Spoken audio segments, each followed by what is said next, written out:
what we did before, where, we supported our community, and now this community is supporting us. But what about every business, around the city that, is just struggling like we are, that doesn't have people stepping up right now. So everyone is having to shift to new ways of selling and sustaining and surviving.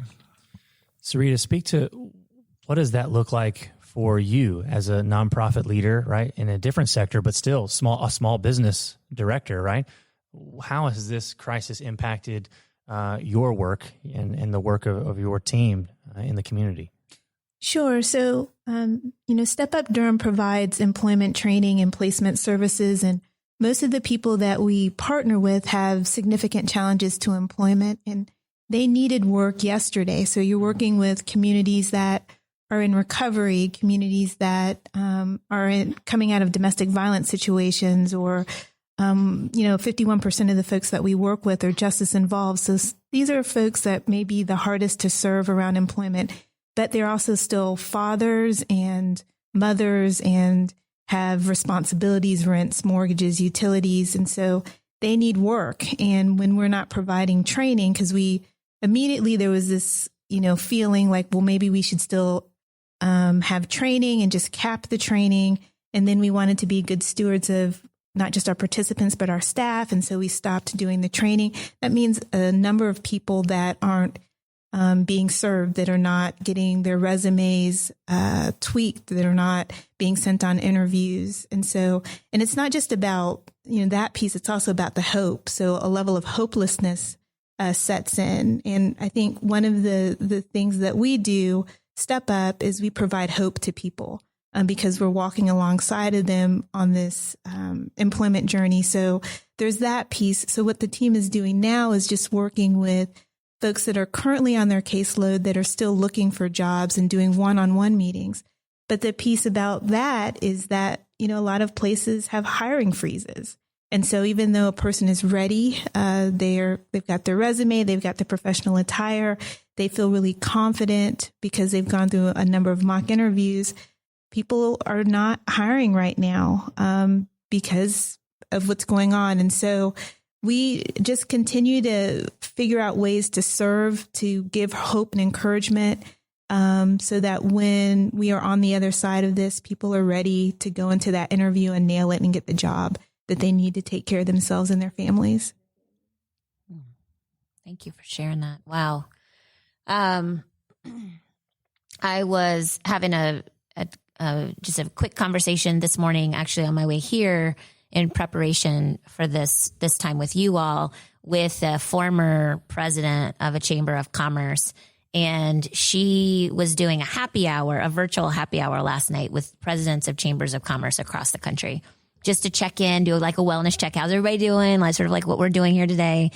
And she wanted me to share just, from Boca Raton, Florida to small chambers in Pennsylvania, that just what you were saying, Leo, resonates so like it's very loud. It's this loud sort of like drumbeat right now around businesses trying to respond quickly in this environment, into an ever-changing environment. And she was saying that the chamber presidents are in tears watching their businesses, their, folks that they've been supporting for years in their profession, making sure that they're lifted up and that they are, in a place of great exposure, being asked in 90 minutes to close their doors, right? And to let their staffs go, not really with any certainty that they'll ever reopen, right? I mean, we think about that burn rate that you're talking about, like how much do you need to have? What's that line of credit really look like for our small businesses? Are they pulling on that just to pay staff for time that they're not actually working, right? But that we're trying to float so that they don't have to go in the unemployment line. She said that many people called the SBA, probably Monday of this week. And within 15 minutes, the SBA hotline was shut down. They were so overwhelmed that they could not take any calls around small business loans. And so when we think about this on the personal level, this like pressure that's happening on our country, on our small businesses, and the small businesses are the heartbeat of a country. Startups are the heartbeat. They employ more people than these bigger companies, right? So we can't downplay this impact. It is going to be a crisis of mass proportion, and it is going to require our full communities to come together to support each other through this time and get creative. This is one thing that she said. She was like, we can't individually, if I buy a cup of coffee, it feels like kind of not a big deal, but you must do that. You must do that. You must order catering from Zweili's. You must employ folks who are ready to go to work, right? We must figure this out, and we need to, as a country, be creative. And that is what we're known for. We brag about it all over the world, how amazing we are. We're the number one, most industrialized, all the things. We're on every list. So let's figure this thing out and let's get creative. And so what I am most inspired by with this conversation between the two of you, and we don't have 12 hours to talk, and I wish we did, frankly. But what I am most inspired by is that I feel like, if you were in this room, for our listeners, you feel like while there's a lot going on right now, these two people are in it to win it, right? They're not giving up. They're not looking around like, well, I guess everybody else is going to shutter their doors, and well, nobody's hiring, so I guess I'll just go eat bonbons and kick it at the house until they tell me this COVID is going to be over. Y'all, this is going to end. And how we show up in these next few weeks for each other matters. And so what I want to know, and I'm sure our listeners want to know, is what fuels you? What's pressing you forward so that when you look to your right and your left and you see that people are like, I don't know that I'm going to make it. Why are you like, no, I'm going to make it, and I'm going to do this thing because it matters to me and my family and to my community and my people. So tell us what's inspiring you, what's fueling you forward. When we're in our restaurant and we serve a plate of food, and someone tasted and they said, oh my gosh, this is so good. Thank you for serving good food. And something we noticed in our restaurant, when it's packed, no one is on their cell phone.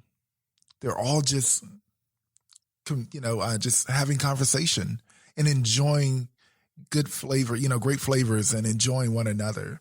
And just to see that appreciation for one another, being able to, just be in a good space. And when I go to the table, I make sure that we, shake every person's hand that comes in and say, thank you for coming. When I go there and I, get a chance to interact with them and I say, thank you for coming to Zweili's. They're like, no, thank you. That is what pushes us. That's what inspires us to continue fighting through this, because we want to bring people back to the dinner table to enjoy one another. And, so I'm looking forward to that again. Sarita, what about you? What keeps you going in a time like this? Yeah, so about a year ago, I had one of our graduates bring me a young man. He was in his 20s that was living out on the street. She ran into him and just kind of started a conversation with him and brought him to step up because she felt like we could support and help him. And we got him into urban ministry, the shelter.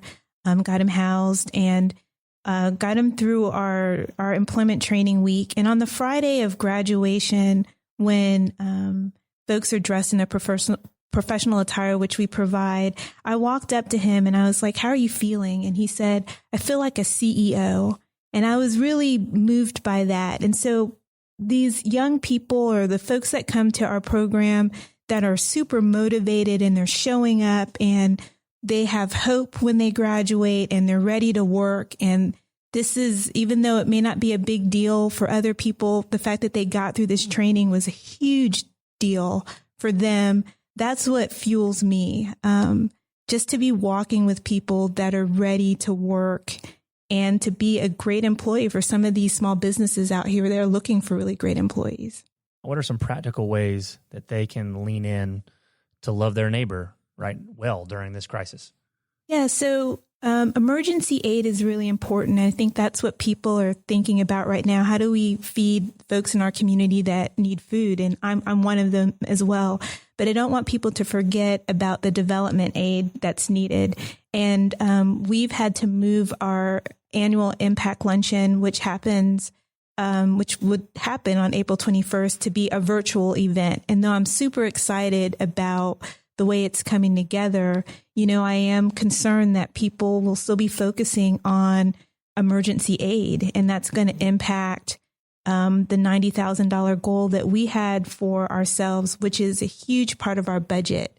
And so that's one way that we could ask you all to help, is by participating in that virtual event. And I know you all put some information on the website, but and get the information out to your networks, and we'll actually be putting something on the 21st, a video out for people to view. So that would be one way you can support Step Up Durham.